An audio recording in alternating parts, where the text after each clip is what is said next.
जय हिंद प्यारे साथियों, कैसे हो आप सब लोग। मैं आपका दोस्त Dinesh Kumar. DK education learners आपके परिवार में आपका स्वागत है। तो भाई ये हमारा हिंदी का प्रैक्टिस सेशन नंबर 12 है। अपना आकलन स्वयं करें। तो भाई आपका क्वेश्चन शुरू होता है 31 से 45। भाषा सीखने में जो त्रुटियां होती हैं, चलिए भाई क्या कह रहा है 31 आपका। 31 कह रहा है भाषा सीखने में जो त्रुटियां होती हैं, गलतियां होती हैं, उन्हें कठोरता से लेना चाहिए, उन्हें जल्दी से दूर किया जाना चाहिए। वे बच्चों की त्रुटियों की ओर संकेत करती हैं। वे सीखने की प्रक्रिया का स्वाभाविक हिस्सा होती हैं जो समय के साथ दूर होने लगती हैं। तो भाई क्या होगा दोस्तों इसका राइट आंसर, बताइए 31 का। Yes, okay, option number 4 is right answer. भाई क्यों? भाषा सीखने में जो गलतियां होती हैं, जो त्रुटियां होती हैं, वे सीखने की प्रक्रिया का स्वाभाविक हिस्सा होती हैं जो समय के साथ दूर होने लगती हैं। तो option number 4 is right answer. Question number 32, भाषा शिक्षण के दौरान गद्य शिक्षण की विधि क्या है? चलिए भाई बताइए। अभिनव विधि है, अर्थबोध विधि है, खंडकाव्य विधि है या नाटक विधि है? तो क्या होगा 32 का राइट आंसर मेरे भावी शिक्षक शिक्षिकाओं? Option number 2 is right answer. अर्थबोध विधि, option number 2 is right answer. Question number 33, व्याकरण शिक्षण की निगमन पद्धति पर बल देती है। भाई निगमन पद्धति किस पे बल देती है? उदाहरण पर, नियम पर, संदर्भ पर या पाठ्य पुस्तक पे? तो आप लोगों ने पढ़ा होगा भाई, निगमन विधि किसके ऊपर में बल देती है? एक हो गई आपकी आगमन विधि और एक आपकी होगी कौन सी? निगमन विधि। तो चलिए भाई आप आगमन का भी बताइए और निगमन का भी बताइए। क्या होगा 33 का राइट आंसर? अरे भाई निगमन विधि आपका देती है नियम के ऊपर में और आगमन विधि किसके ऊपर में देती है? आपकी उदाहरण के ऊपर में। ठीक है, समझ में आया? ये तो पढ़ चुका होगा आप लोगों ने। तो 33 का राइट आंसर है ऑप्शन नंबर 2। क्वेश्चन नंबर 34, निम्न में से क्या हिंदी पाठ्यक्रम निर्माण का एक सिद्धांत नहीं है? चलिए भाई, क्रिया का सिद्धांत, एकीकरण का सिद्धांत, समवाय का सिद्धांत। 34 का राइट आंसर बताइए बताइए। Option number 4 is right answer. सतत एवं असतत का सिद्धांत। ओके। क्वेश्चन नंबर 35, निम्न में से भाषा शिक्षण का सिद्धांत। चलिए भाई बताओ मेरे शेर शेरनियों, क्या है भाषा शिक्षण का सिद्धांत? शिक्षण सूत्रों का सिद्धांत, चयन का सिद्धांत, बोलचाल सूत्रों का सिद्धांत या ये सभी? क्या होगा सही आंसर? भाषा शिक्षण का सिद्धांत। भाई सारे के सारे तो है ना। अरे शिक्षण सूत्रों का सिद्धांत भी होगा, चयन का सिद्धांत भी होगा और बोलचाल का भी सिद्धांत होगा। तो ऑप्शन नंबर 4 बिल्कुल करेक्ट है आपका।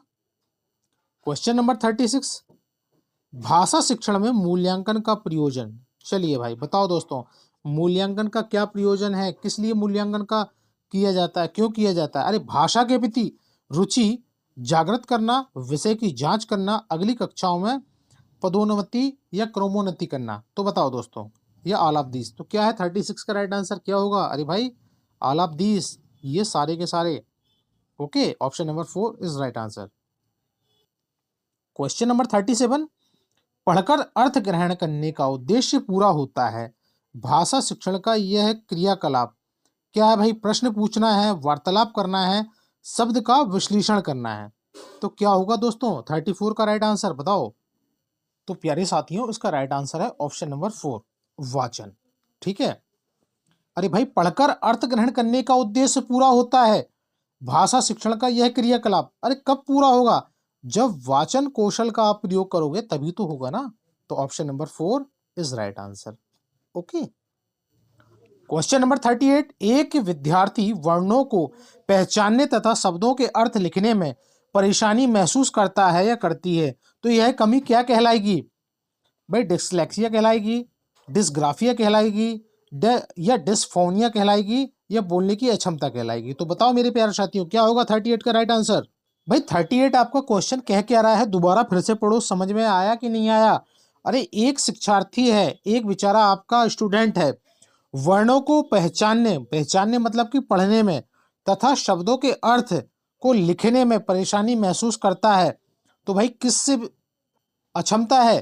कौन सी अक्षमता है उसके अंदर में? भाई उसके अंदर में डिसलेक्सिया नाम की भी समस्या है और डिसग्राफिया नाम की भी समस्या है। तो राइट आंसर इसका बनेगा आपका ऑप्शन नंबर 5। ओके, क्योंकि वह दोनों से पीड़ित है ना। Option number 5 is right answer. समझ में आ गया आप लोगों को?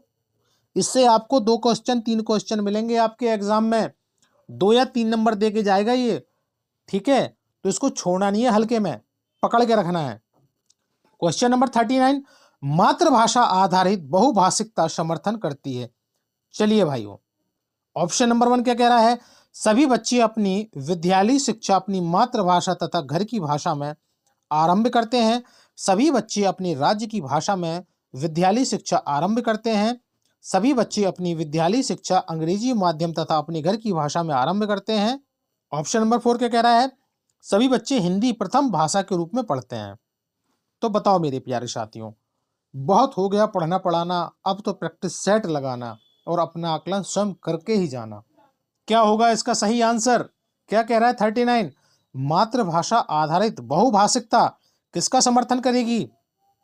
ऑप्शन नंबर 1, सभी बच्चे अपनी विद्यालयी शिक्षा अपनी मातृभाषा तथा घर की भाषा में आरंभ करते हैं। तो option number 1 is right answer. Okay प्यारे साथियों। क्वेश्चन नंबर 40, एक विद्यार्थी व्याकरण सुनते हुए उस व्याख्यान का पूर्ण विचार एकत्रित करने का प्रयास करता है करती है तथा प्रत्येक शब्द को अधिक महत्व नहीं देता या देती है। उसने सुनने के लिए कौन सी रणनीति अपनाई है? चलिए भाई, बॉटम अप प्रक्रिया, टॉप डाउन प्रक्रिया, संकेत शब्दों में भेद करना या संबंधता की पहचान करना। तो क्या होगा प्यारे साथियों क्वेश्चन नंबर 40 का राइट आंसर बताइए? अरे भाई ऑप्शन नंबर 4 होगा ना। अरे संबंधता की पहचान करना, यही काम तो कर रहा है कि नहीं कर रहा वो? समझ में आ गया? क्वेश्चन नंबर 41, भाषा शिक्षण का सामान्य उद्देश्य है। चलिए भाई, क्या है? छात्रों में सृजनात्मक शक्ति का विकास करना है, भावना अनुकूल भाषा प्रयोग, स्वर निर्माण, अंग संचालन का अभ्यास करना है, छात्रों में शुद्ध सरल स्पष्ट ढंग से आत्म व्यक्ति की योग्यता उत्पन्न करना है, ये सभी। तो क्या होगा 41 का राइट आंसर? अरे भाइयों, भाषा शिक्षण का सामान्य उद्देश्य, ये सारी की सारी चीज तो होती है ना, ऑल ऑफ दीस। भाई छात्रों में सृजनात्मक शक्ति, भावना अनुकूल भाषा प्रयोग, छात्रों में शुद्धता, सरल स्पष्ट ढंग से आत्म व्यक्ति की योग्यता उत्पन्न करना। तो भाई ये सारी की सारी तो होंगे ना। तो option number 4 is right answer. Question number 42, भाषा शिक्षण में सबसे महत्वपूर्ण सिद्धांत है। चलिए भाई, क्या है सबसे महत्वपूर्ण सिद्धांत? बताओ मेरे शेर शेरनियों। सहचर्य का सिद्धांत, आवृत्ति का सिद्धांत, बोलचाल का सिद्धांत या लिखने का सिद्धांत। तो क्या होगा 42 का राइट आंसर बताइए मेरे प्यारे साथियों? अरे भाई आवृत्ति का सिद्धांत, option number 2 is right answer. Question number 43, कल्पना कीजिए कि किसी एक कहानी में आपका वर्णन है, अपने मित्र को अपने उस दिन का अनुभव बताते हुए पत्र लिखिए। उपरोक्त लेखनकार को क्या कहेंगे? रचनात्मक लेखन कहा जाएगा, पत्र लेखन कहा जाएगा, एक्स्ट्रापोलेटिव लेखन किसी स्थान पर स्वयं को रखकर कल्पना करके लिखना, या दीर्घ उत्तर लिखना। तो बताइए मेरे प्यारे साथियों, क्या होगा 43 का राइट आंसर बताइए? ऑप्शन नंबर 3 होगा ना भाई। क्यों होगा? एक्स्ट्रापोलेटिव लेखन ये क्या होता है भाई? किसी स्थान पे या किसी जगह पे अपने आप को रख करके, स्वयं को रखकर कल्पना करना, वह फिर उसके बाद लिखना। तो यही तो होता है एक्स्ट्रापोलेटिव लेखन। Option number 3 is right answer. Question number 44, बच्चे भाषा सीखने की क्षमता के साथ पैदा होते हैं, मुख्यतः यह किसका विचार है? चलिए भाई, भाषा के बारे में किसने कहा है बताइए? अरे भाई ये तो आंख बंद करके बता देना था ना। कौन है भाई साहब? चौमस्की चाचा जी। भाषा विकास पकड़ में आ गया ना। Option number 3 is right answer. चलिए भाई 45 क्या कह रहा है? अध्यापक की देखरेख में विद्यार्थियों द्वारा किए जाने वाले कार्य की विधि के अंतर्गत क्या आता है? अनुसंधान विधि, समस्या समाधान विधि, अवलोकन विधि या प्रदर्शन विधि। तो बताइए प्यारे साथियों, 45 नंबर का क्या होगा सही आंसर? अरे ऑप्शन नंबर 3 आएगा ना। अध्यापक के पास, अध्यापक के सामने अवलोकन विधि, अवलोकन ही तो कर रहा है ना वो। आप लोग भी तो करोगे अपने विद्यार्थियों का कि नहीं करोगे? सारे के सारे मेरे जितने भावी शिक्षक शिक्षिकाएं हैं, आप लोग सब अपने अपने बच्चों का अवलोकन करोगे? कब करोगे? जब सुपर टेट निकाल लोगे। पहले सीटेट को क्लियर करो, परमानेंट सरकारी मास्टर बनो, फिर अवलोकन करेंगे एकदम मजे के साथ, ठीक है ना। चलिए भाई, ये आपका 46 से लेके 54 तक आपका क्या है भाई दोस्तों, ये भाई तो बहुत प्यारा आपका गद्यांश है। अब इसके क्वेश्चन लगाएंगे। सजा देने वाला अगर दुखी हो तो, ये आपके गद्यांश से ही सारे के सारे क्वेश्चन हैं 46 से। तो क्या होगा 46 का राइट आंसर? अरे भाई आपने पढ़ा ना गद्यांश में, उसकी सजा में न्याय नहीं होता। Option number 3 is right answer. Okay. अब क्वेश्चन नंबर 47 क्या कह रहा है? भूल को ना पहचानने का सरल मार्ग क्या है? स्वयं को अपराधी ना मानना, दूसरों को अपराधी ठहराना, दूसरे हथकंडे अपनाना, अपने के लिए पछतावा ना होना। तो बताओ मेरे दोस्तों, अकॉर्डिंग फॉर गद्यांश क्या होगा 47 का राइट आंसर? अरे दूसरों को अपराधी ठहराना। पढ़ा नहीं पढ़ा? फर्स्ट लाइन में ही था, फर्स्ट सेकंड लाइन में। ओके। क्वेश्चन नंबर 48, गद्यांश का उपयुक्त शीर्षक लिखिए। चलिए भाई, क्या है? सजा की व्यवस्था, विवेक और दंड, न्यायपूर्ण दंड देना, दंड में शिक्षा। तो क्या होगा अकॉर्डिंग फॉर गद्यांश? अरे विवेक और दंड, option number 3 is right answer. नहीं समझ में आया तो गद्यांश को पढ़ो, अपने आप आंसर निकाल लोगे आप लोग। फ्री के 15 नंबर दे रही है सीटेट, छोड़ना नहीं है, अपना अधिकार लेके रखना है उससे। क्वेश्चन नंबर 49, स्वयं को सजा कौन लोग देते हैं? चलिए भाई, बहुत से लोग होंगे भाई जो स्वयं को सजा देते होंगे, देते हैं कि नहीं देते हैं? नफरत करने वाले, विवेकी और दयालु, चालाक व्यक्ति, संवेदनशील व्यक्ति। अकॉर्डिंग फॉर गद्यांश क्या होगा सही आंसर? बताइए मेरे चीतों। अरे संवेदनशील व्यक्ति। स्वयं को सजा कौन देता है? संवेदनशील व्यक्ति देता है। मेरी बहुत सारे जो भावी शिक्षक शिक्षिकाएं हैं बहुत संवेदनशील हैं इनमें, मुझे पता है, साइकोलॉजिकल पता चल जाता है। चलिए क्वेश्चन नंबर 50, सजा देने के लिए कैसी योग्यता होनी चाहिए? अकॉर्डिंग फॉर गद्यांश विवेकी व दयालुता, चालाकी और चतुरता, ईमानदारी व निष्ठा, कठोर व निर्मम। तो बताओ मेरे प्यारे साथियों, क्या होगा 50 का राइट आंसर? विवेकी व दयालुता। अकॉर्डिंग फॉर गद्यांश option number 1 is right answer.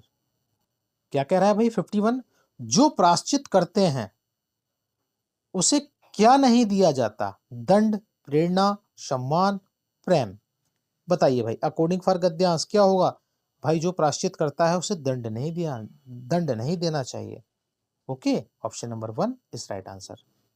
Question number 52, कोई या कौन व्यक्ति अपराध के लिए उपयुक्त दंड दे सकता है? चलिए, राजा, न्यायाधीश, सेनापति, या इसमें से कोई नहीं। तो बताइए मेरे प्यारे साथियों 52 का राइट आंसर क्या होगा? भाई इसमें से कोई भी नहीं, क्योंकि गद्यांश में किसी के बारे में चर्चा हुई है क्या? नहीं हुई है ना। तो इसमें बहुत सारे मेरे भावी शिक्षक होंगे जिसने न्यायाधीश लगा दिया होगा, बट लेकिन option number 4 is right answer होगा। ओके, अकॉर्डिंग फॉर गद्यांश। क्वेश्चन नंबर 53, दुखी लोगों की सिखाने वाली बात क्या होती है? उसका विवेक, उसकी ईमानदारी, उसका अनुभव, उसकी नफरत। तो क्या है भाई 53 का राइट आंसर अकॉर्डिंग फॉर गद्यांश? ऑप्शन नंबर 4, उसकी नफरत। क्वेश्चन नंबर 54, संवेदनशील व्यक्ति क्या करते हैं? पछतावा करते हैं, प्रायश्चित करते हैं, लाभ उठाते हैं, या न्याय करते हैं? तो बताइए प्यारे साथियों, भावी शिक्षक शिक्षिकाओं, क्या होगा 54 का राइट आंसर? अरे भाई प्रायश्चित करते हैं, प्रायश्चित के बारे में, पछतावा का भी वही मतलब होता है और प्रायश्चित का भी वही मतलब होता है, पर आपको गद्यांश के अकॉर्डिंग लगाना है, ना कि अपनी मर्जी से लगाना है। तो इसीलिए गद्यांश में प्रायश्चित के बारे में दे रखा है ना, तो option number 2 is right answer. चलिए भाई 55 से 60 तक आपके पद्यांश से क्वेश्चन बनेंगे, तो हो जाए तैयार, लगाएं, करते हैं। चलिए पहले आप अपना पद्यांश पढ़ लीजिए। हे नील चंदोबा तना की झूमर झालर, उसमें चमक रहे, क्यों घर की याद दिलाते हो जब सारा रैन बसेरा है, जब चांद तुझे नहलाता है, सूरज रोशनी पिहाता है, क्यों दीपक लेकर कहते हो यह तेरा है, यह मेरा है। बहुत बढ़िया। तो दोस्तों ये आपका पद्यांश था। अब इसके आपके क्वेश्चन आपको करने हैं।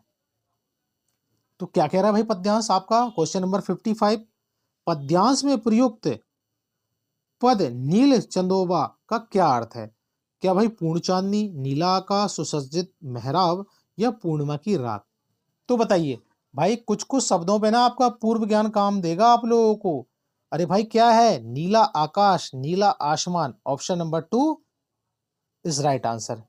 नील चंदोबा, नीला आकाश। ओके।